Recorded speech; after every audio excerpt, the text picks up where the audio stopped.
ಉಡಾಯಿಸೋ ಖಾರ ಬಣ್ಣ ರುಚಿಯನ್ನು ನೀಡುತ್ತದೆ. ಮೆಣಸಿನ ಪುಡಿ ಚಿಂದಿ ಉಡಾಯಿಸೋ ಖಾರ ಬಣ್ಣ ರುಚಿ. ಮುಳುಗಡೆ ಸಂತ್ರಸ್ತರಿಗೆ ಇದೆಂಥ ಕಟ್ಟುಪಾಡು. ಪುನರ್ವಸತಿ ಕೇಂದ್ರಕ್ಕೆ ತೆರಳಿದ್ರೆ ದೇವರು ಕಾಡುತ್ತಾ? ಇದ್ಯಾವುದ್ರಿ ಇದು ಆಚರಣೆ ಹೊಸದು? ಅಂದ್ರೆ ಆ ಪುನರ್ವಸತಿ ಕೇಂದ್ರಕ್ಕೆ ಹೋದ್ರೆ ದೇವ್ರು ಕಾಡುತ್ತಂತೆ. ಅಲ್ಲ, ದೇವ್ರಿಗೂ ಏನಾದರೂ ಜಾತಿಗಳಿದೆಯಾ ಅಂತ. ಇದೇ ರೀ ನಮ್ಮ ಜನ ಮಾಡ್ಕೊಂಡಿದ್ದಾರೆ, ಒಂದೊಂದು ಜಾತಿ ಒಂದೊಂದು ದೇವ್ರು ಮಾಡ್ಕೊಂಡ್ಬಿಟ್ಟಿದ್ದಾರೆ. ಬಟ್ ಬಹುಶಃ ಇದು ಹಾಗೆ ಅಂತ ಅನಿಸ್ತಾ ಇದೆ.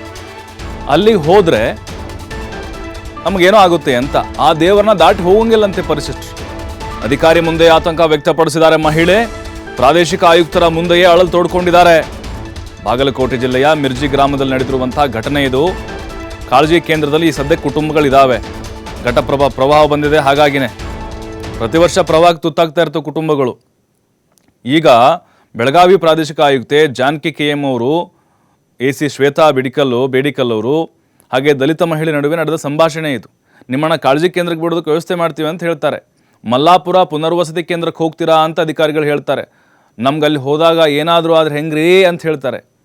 ಮತ್ತು ಇಲ್ಲೇನಾದರೂ ಆದರೆ ಹೆಂಗೆ ಅಂತ ಇವ್ರು ಪ್ರಶ್ನೆ ಮಾಡ್ತಾರೆ.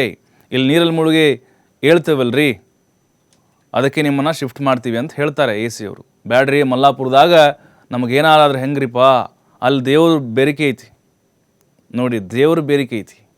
ಬಹಳ ಕೆಟ್ಟ ದೇವ್ರದು. ನಮ್ಮ ಹುಡುಗರಿಗೆ ಮಕ್ಕಳಿಗೆ ಕಾಡಾಟ ಶುರುವಾಕೈತ್ರಿ. ನಮ್ಮ ಮಂದಿ ಅದಕ್ಕೆ ಅಲ್ಲಿ ಹೋಗಲ್ರಿ, SC ಮಂದಿ ಆ ಕಡೆ ಹೋಗಲ್ರಿ ಅಂತ ಮಹಿಳೆ ಹೇಳಿದ್ದಾರೆ.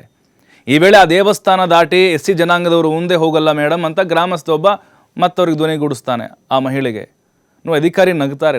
ಖಂಡಿತ ನಗು ಬರುತ್ತೆ ರೀ, ನಮಗೂ ಹಾಗೆ ಆಗ್ತಾ ಇದೆ ಅಲ್ಲ. ಅದು ಆ ಕಡೆ ಆ ಊರಿಗೆ ಹೋದರೆ ಆ ದೇವ್ರ ಕಾಟ ಅಂತೆ, ಅಲ್ಲಿ ಹೋದರೆ ಮಕ್ಕಳಿಗೆ ಏನೋ ಒಂದು ತೊಂದರೆ ಆಗುತ್ತಂತೆ. ನೋಡಿ, ಇನ್ನೂ ಆ ಮೌಢ್ಯದ ಆಚರಣೆ, ಇನ್ನೂ ಆ ಮನಸ್ಥಿತಿಗಳು ಹಂಗೆ ಬದುಕ್ತಾ ಇದ್ದಾವಲ್ಲ.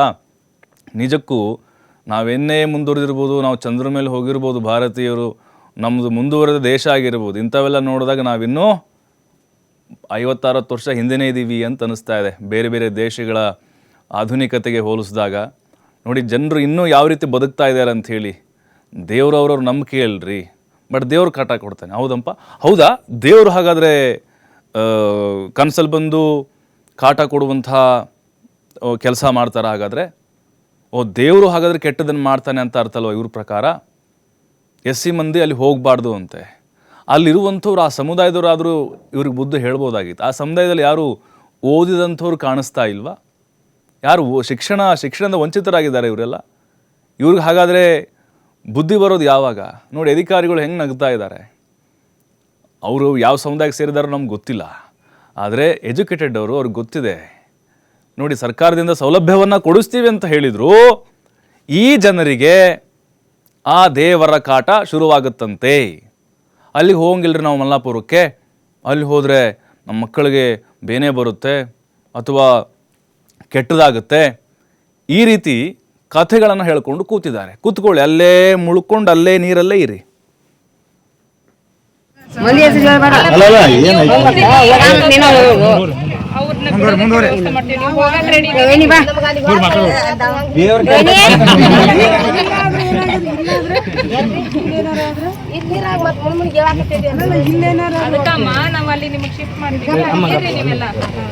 ಮಲ್ಲಾಪುರದಾಗ ನಮ್ಗೆ ಏನಾರ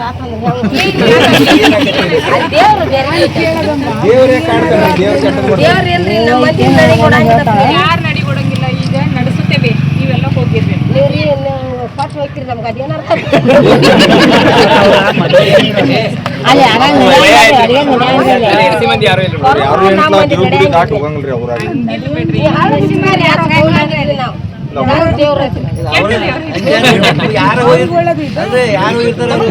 ಹುಡುಗರಿಗೆ ಮಕ್ಕಳಿಗೆ ನಮಗೆ ಏನಾರಾದ್ರೂ ಹೆಂಗ್ ಮಾಡೋದು ಹೇಳ್ರಿ ಮೇಡಮ್? ಮೊದ್ಲಾಗಿತ್ತಮ್ಮ ಹಂಗೇನಾದ್ರು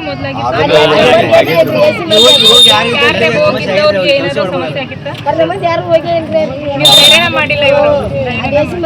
ಬೇರೆಯವ್ರ ಜೊತೆ ಚೆನ್ನಾಗಿದೆ, ನಡೀತಾರೆ ನಮಗೇನಾರು ಬೇರೆ ಕಡೆ ನಾವು ಕೊಡ್ರಿ ಮಲ್ಲಾಪುರ. ನೋಡಿ, ನಿಜಕ್ಕೂ ಈ ಮಿರ್ಜಿ ಗ್ರಾಮದ ಆ ಮಹಿಳೆ ಮಾತು, ಅಲ್ಲಿರೋಂಥವ್ರು ಆ ಸಮುದಾಯದವ್ರ ಮಾತು ಕೇಳಿದ್ರೆ ನಿಜಕ್ಕೂ ನಗಬೇಕು ಅಳ್ಬೇಕು ಗೊತ್ತಾಗ್ತಾ ಇಲ್ಲ. ಇನ್ನಾದರೂ ಆ ದೇವ್ರ ಬುದ್ಧಿ ಕೆಡಲಿ, ದೇವರು ಕೆಟ್ಟದ್ದು ಮಾಡ್ತಾನೆ ಅಂಥೇಳಿ ಅವ್ರು ನಂಬ್ಕೊಂಡು ಕೂತಿದ್ದಾರೆ. ಅಂದರೆ ಇವರೇ ನಿರ್ಧಾರ ಮಾಡಿಬಿಡ್ತಾರೆ ಯಾವ ದೇವರು ಯಾವ ಒಳ್ಳೆಯದು, ಯಾವ ದೇವರು ಕೆಟ್ಟದ್ದು ಅಂತೇಳಿ. ಅಲ್ಲಿ ಅಧಿಕಾರಿಗಳು ಅಥವಾ ಸಮುದಾಯದ ಶಿಕ್ಷಣ ಪಡೆದಂಥವ್ರು ಅಂಥವ್ರಿಗೆ ಬುದ್ಧಿ ಹೇಳಬೇಕು, ಅಲ್ಲಿ ಜಾಗೃತಿಯನ್ನು ಮೂಡಿಸುವಂಥ ಪ್ರಯತ್ನಗಳಾಗಬೇಕು ಅಂದಾಗ ಮಾತ್ರ ಬದಲಾವಣೆ ಸಾಧ್ಯ. ಇದು ಇವತ್ತಿನ ಲೈವ್ ಕರ್ನಾಟಕ. ನೋಡ್ತಾರೆ TV5, ಇದು ವಾಸ್ತವದ ಪ್ರತಿರೂಪ.